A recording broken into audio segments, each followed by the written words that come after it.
Welcome to this introductory video for MedSoc, which is designed for students who are interested in pursuing a career in any medical related field. So that might be medicine, dentistry, but also we extend the invitation to students who wish to study veterinary science as well.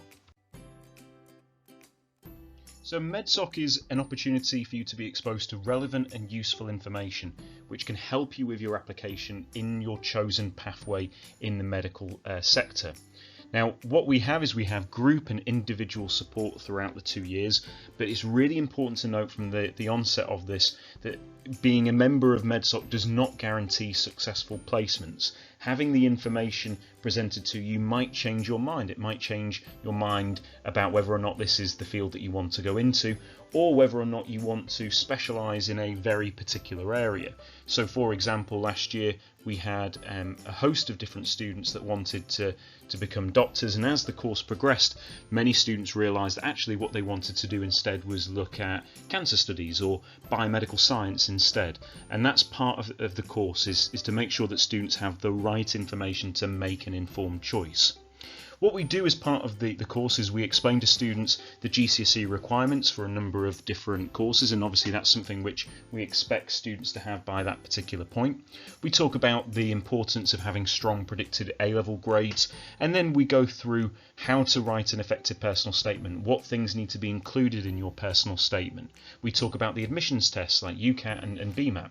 We talk about interview method, particularly in year 13, and we ensure that students have the right work experience. And at the moment, that work experience appears to be online and done in a virtual format, and I can imagine that for the next year that's probably going to be the case. Medical schools across the country are adapting to this change, making sure that students have the relevant work experience by accessing online materials. So you can see as well that we utilise a number of people to help us out for the MedSoc platform. We utilise myself, who will go through particularly aspects of things like ethics and some of the administrative side, a lot of the basic knowledge that you need. We also use healthcare professionals, so we use individuals like Dr. Sean Thien, who comes in and speaks to students about what to include for your personal statements and how to interview appropriately. We use individuals like Dr. James Archer, who's a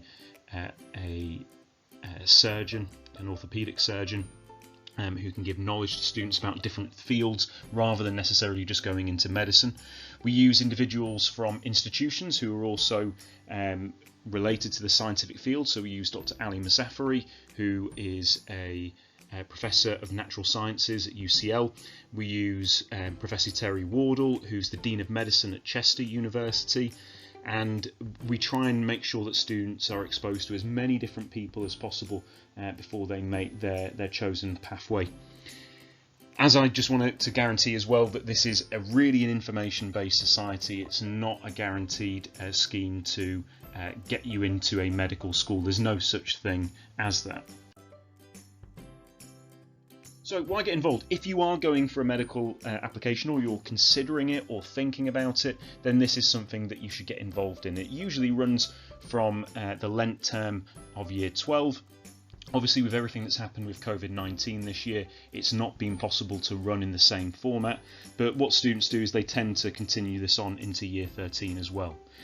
What we also have is we have the opportunity for students to meet and discuss together. So they talk about particular scenarios, they prepare for what's called MMIs, and it gives them an opportunity to meet like-minded individuals who share the same career goals as them.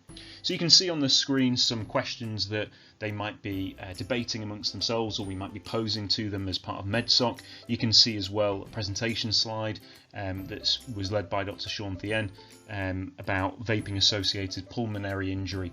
He's a respiratory physician, so he was specifically focusing in on that area. How it works is we have those series of seminars that are led usually during a tutor time session to not impact on your subject studies.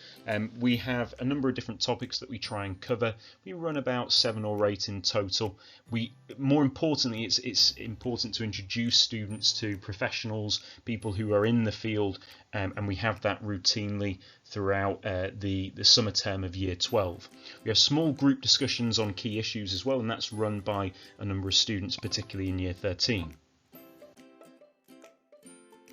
So if this is something that you are interested in, there's nothing that you necessarily need to do right at this moment, but what I would suggest that you bookmark and have a look at is the Medic portal, which is an excellent website. It's got a lot of information that would be helpful for you if you're looking at that particular field.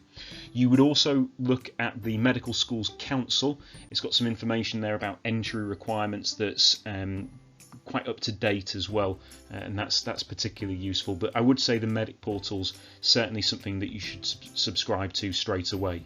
I would avoid any particular organisation that asks for payment or will guarantee places in a medical school. It just doesn't work like that, so I would avoid things like that. I would ensure as well that you're spending time not just concentrating on your scientific studies, but particularly things like critical thinking, debating. They would be good things to get involved in as well. Thanks very much for watching this particular video and for listening as well, and if you've got any questions, just drop me an email and I'll be able to answer them.